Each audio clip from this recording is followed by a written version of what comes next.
Assalamualaikum warahmatullahi wabarakatuh. Anak-anakku semua yang Pak Guru hormati dan Pak Guru muliakan dan sayangi juga.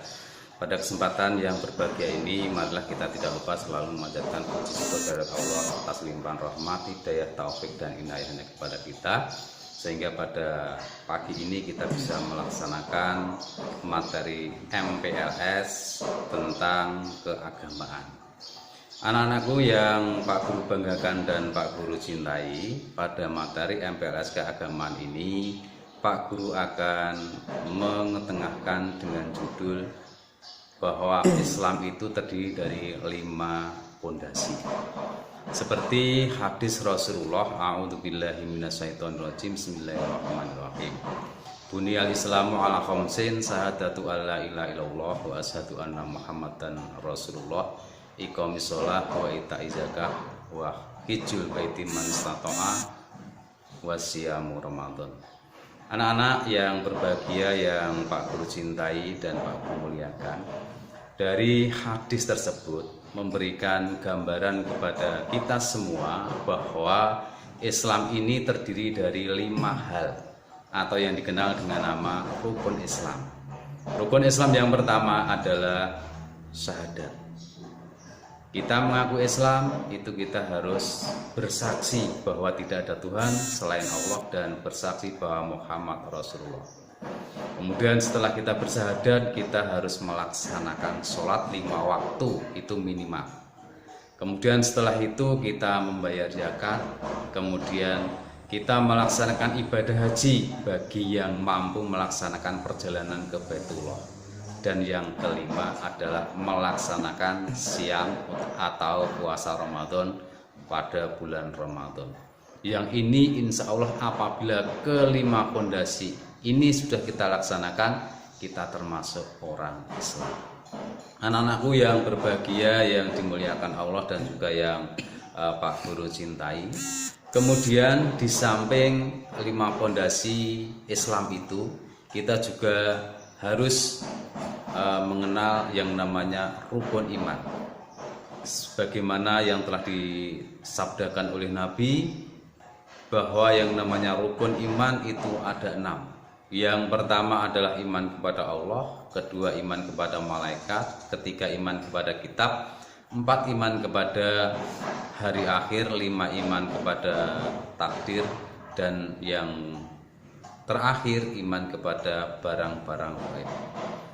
Adapun susunan rukun iman ini dalam hadis-hadis itu susunannya tidak urut, akan tapi dalam fikih Islam itu memang dibikin urut supaya anak-anakku semua bisa paham. Anak-anakku yang Pak Guru banggakan dan Pak Guru cintai, jadi di dalam kita beragama, marilah pada kesempatan yang berbahagia ini di awal pembelajaran kita mengenal adanya rukun Islam dan rukun iman. Rukun Islam ada 5, sedangkan rukun iman ada 6. Nanti anak-anakku semua bisa mencari di dalam buku-buku yang terdapat di buku SD kalian masing-masing, dan nanti di dalam buku-buku yang lain yang itu intinya bahwa Islam terdiri dari 5 hal dan iman terdiri dari 6 hal. Demikian materi pembelajaran keagamaan yang dapat Pak Guru sampaikan pada kesempatan kali ini.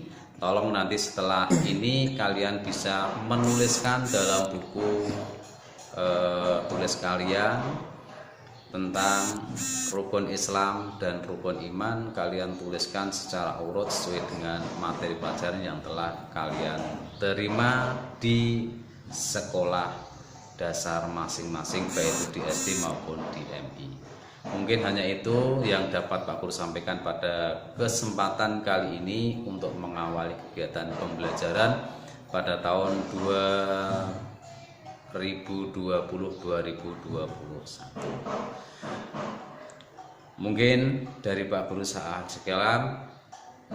Selamat belajar di rumah, jaga kesehatan, istirahat yang cukup, olahraga. Semoga kalian semua sehat dan terhindar dari COVID-19.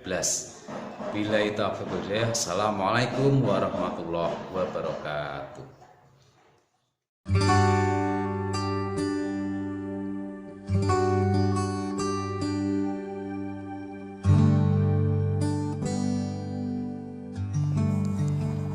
Assalamualaikum warahmatullahi wabarakatuh. Wa ma arsalnaka ila rahmatan lil alamin. Allah Subhanahu wa taala berfirman, wa ma arsalnaka, dan kami tidak menurunkan engkau duhai Muhammad illa rahmatan lil alamin, kecuali engkau akan menjadi rahmat bagi semesta alam. Maka para ulama-ulama tatkala membahas Islam rahmatan lil alamin adalah bahwa Islam adalah agama yang diturunkan kepada Rasulullah Sallallahu Alaihi Wasallam.